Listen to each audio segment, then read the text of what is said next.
ഞാൻ നോക്കുന്ന സമയത്ത് നമ്മളെ ഫയറൂസിൻ്റെ ATM എന്ന് ഇറങ്ങി വരുന്നത്. ഇതിൽ പൈസ ഒന്നും ഇല്ലാന്ന് പറഞ്ഞിട്ടാണ് ഇറങ്ങി വരുന്നത്. അന്നേരം തന്നെ ഞാൻ ചോദിച്ചു നമുക്കൊരു ചായ കുടിക്കാൻ വേണ്ടിയിട്ട് പോയാലോ എന്ന്. അന്നേരം റിയാസ് പറഞ്ഞു വെച്ചുകൊണ്ട് വാ നമുക്ക് പോവാം, അടിപൊളി ഒരു സ്പോട്ട് ഉണ്ട് എന്ന്. അങ്ങനെ ആളെല്ലാവരും കൂടി യോയോ എന്നും പറഞ്ഞിട്ട് നേരെ പോകുന്ന വെച്ചുകൊണ്ട് പയ്യോളി 1-ാം ഗേറ്റിൻ്റെ ആടുണ്ട് അടിപൊളി ഒരു തട്ട് കടത്തോ ആടത്തൊക്കെ. അപ്പോൾ നിങ്ങൾ ആരെങ്കിലും അവിടെ പോയിട്ടുണ്ട് ലൈക്കും കമൻറ്റും അടിച്ചേക്കുക. അങ്ങനെ ഫയറൂസ് പറഞ്ഞു വെച്ചുകൊണ്ട് വാ കയറുമെന്ന് പറഞ്ഞിട്ട് കയറുന്ന വരെ എൻ്റെ മക്കളെ അത്രയും തിരക്കും കാര്യങ്ങളൊക്കെ ഉള്ള അടിപൊളി ഒരു സ്പോട്ടാട്ടോ.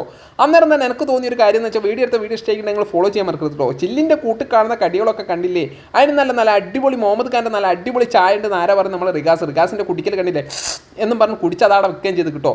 അങ്ങനെയെല്ലാം കൂടി നമ്മൾ വീഡിയോത്തിൻ്റെ കാര്യത്തിലേക്ക് വന്ന് നോക്കുന്നേരം 10 നന്നായിട്ട് കാണുന്നിങ്ങനെ നല്ല മഴയും 10 പൊരിക്കലൊക്കെ കണ്ടതിന് ശേഷം ഞങ്ങൾ എന്താക്കി അതന്നെ അങ്ങ് വാങ്ങാൻ നിങ്ങളെ തീരുമാനം വലിയ തീരുമാനമല്ല എന്ന് ആര് പറയുന്നുണ്ട്, മുഹമ്മദ് ഖാൻ പറയുന്നുണ്ട് കേട്ടോ. ഫയറൂസിന് മുട്ടയും 10 കിട്ടിക്കഴിഞ്ഞാൽ പിന്നെ അടുത്തുള്ളവരൊന്നും ഓന് കാണൂല എന്ന് പറഞ്ഞ മാതിരി തന്നെ അത് കഴിക്കൽ കണ്ട് എൻ്റെ മക്കളെ ചൂടുള്ള വെച്ചിട്ടുണ്ടെങ്കിൽ ഓനൊരു പ്രശ്നമില്ല എന്ന് പറഞ്ഞിട്ടാണ്. പിന്നെ എന്ത് കഴിച്ചാലും റിയാസ് പറയാന്ന് വെച്ചുകൊണ്ട് എല്ലാം അടിപൊളിയാന്ന് പറയുന്ന ഒരു വ്യക്തിയും കൂടി കേട്ടോ. അങ്ങനെ അതൊക്കെ കഴിച്ചതിന് ശേഷം കല്ലുമ്മക്കായിട്ട് കുഞ്ഞനെടുത്തിട്ട് വരുന്നതിനോട്ട് വരുന്ന ആര് നമ്മളെ ഫയറൂസ് തന്നെ. അത് കഴിച്ച് കഴിഞ്ഞിട്ട് ഓൻ കളിക്കുന്ന ഒരു കളി കാണുന്ന എൻ്റെ മക്കളെ അത് നിങ്ങൾക്കല്ല.